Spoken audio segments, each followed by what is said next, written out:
Sedulurku aja nganti kliru Gusti Allah sesembahanku linamah mengimbang waktu kanggo presta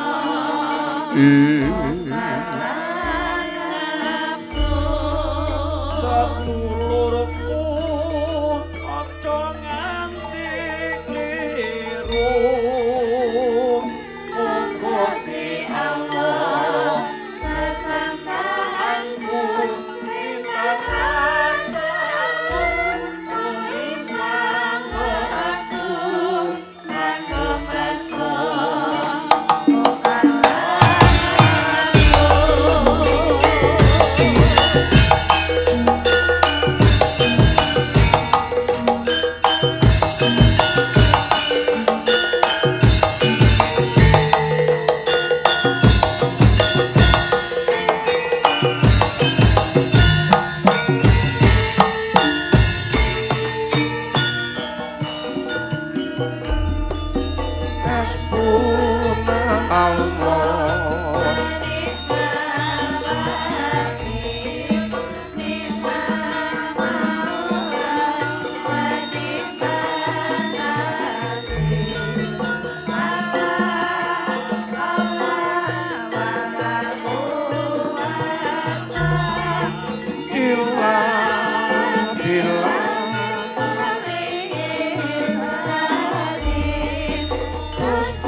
sedulurku aja nganti kliru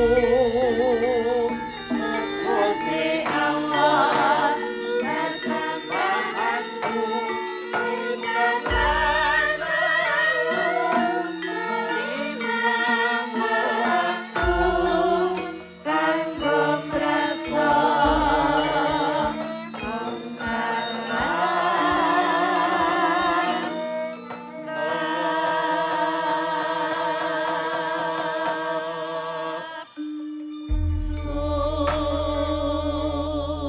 makan ngonjokake rasa puja puji syukur sahandap pepadaning Gusti aku lawan kowe bisa ngestu padha ngestokake dawuh pangandikaning para panawung grida utawa para panitia gelar budaya makarya bebarengan utawa ing samengko pinandhegat lan kang nandhegani DPRD Kabupaten Magelang. Iya. Mula ora ana rasa ingkang luwih utama kejaba amung atur gunging panuwun lan rasa kurmat kagem panjenengane Bapak Bupati Kabupaten Magelang. Iya. Bapak Grengseng Pamuji. Iya. Sartane panjenengane Ketua Umum DPRD Kabupaten Magelang beserta anggota DPRD Kabupaten Magelang. Ingkang wektu dina iki angadani gelar budaya ingkang digelar ana ing Kecamatan Salaman, mapan ana ing Desa Kalisalak. Oh iya. Dene aku ingkang pinandhegan sak kanca ngabiyantara sowan ana ngresaning para pepunden-pepunden, para rawuh.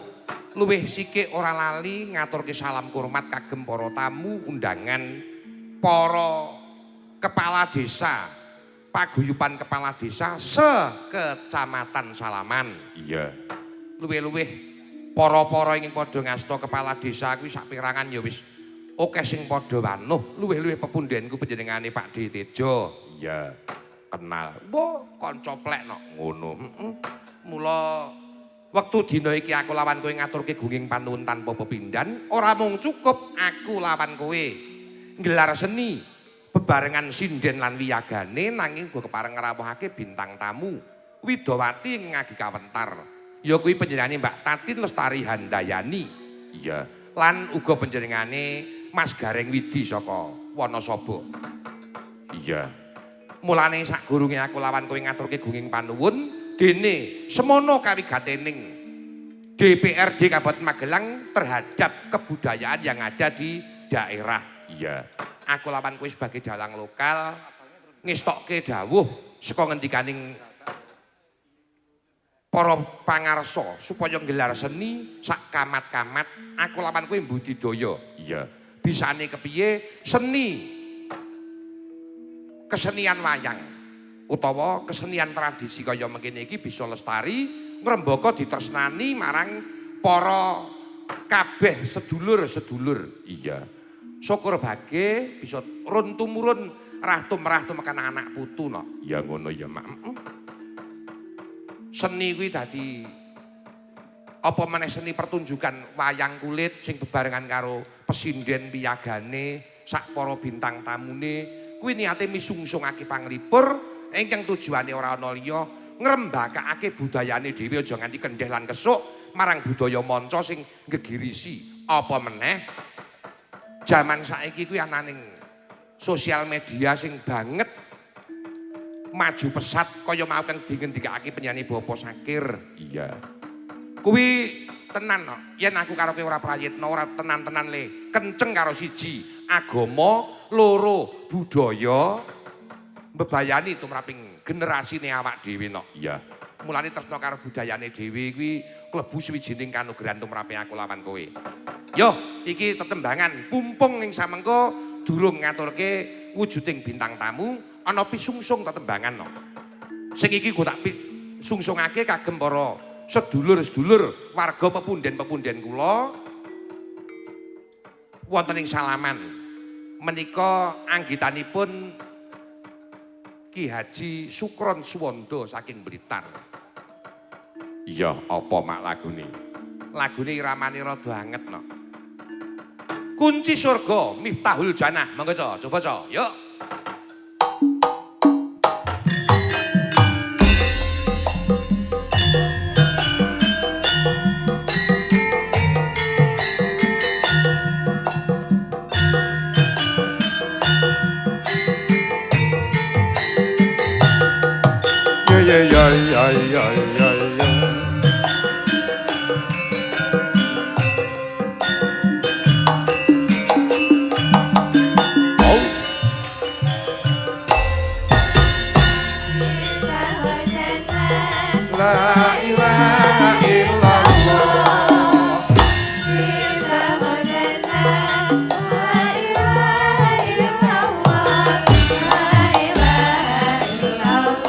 Muhammadur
ya ya ya ya ya Miftahul Jannah la ilaha illallah Miftahul Jannah la ilaha illallah la ilaha illallah Muhammadur Rasulullah la ilaha illallah Muhammadur Rasulullah Kunci sarga la ilaha illallah Kunci swarga la ilaha illallah la ilaha illallah Muhammadur Rasulullah la ilaha Pri Rahayu Muhammadur Rasulullah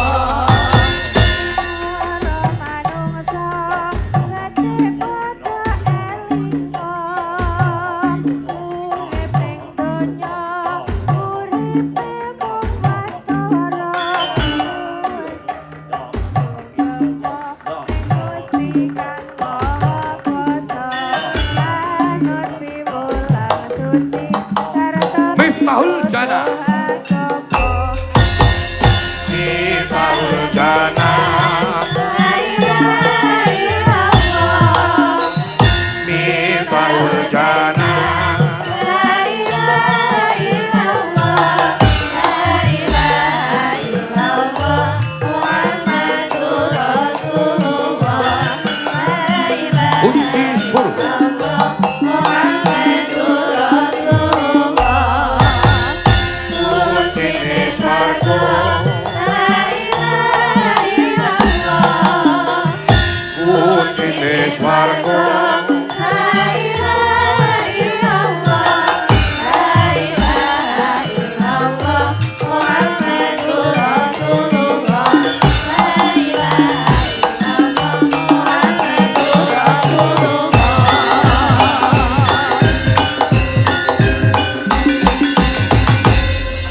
Sembah nuwun iki nggo pambuka no. Ya, Mula sing jenengane wayang kuwi melebur dalam kegiatan utawa dalam keadaan apapun no. iya ngono ya, Mak.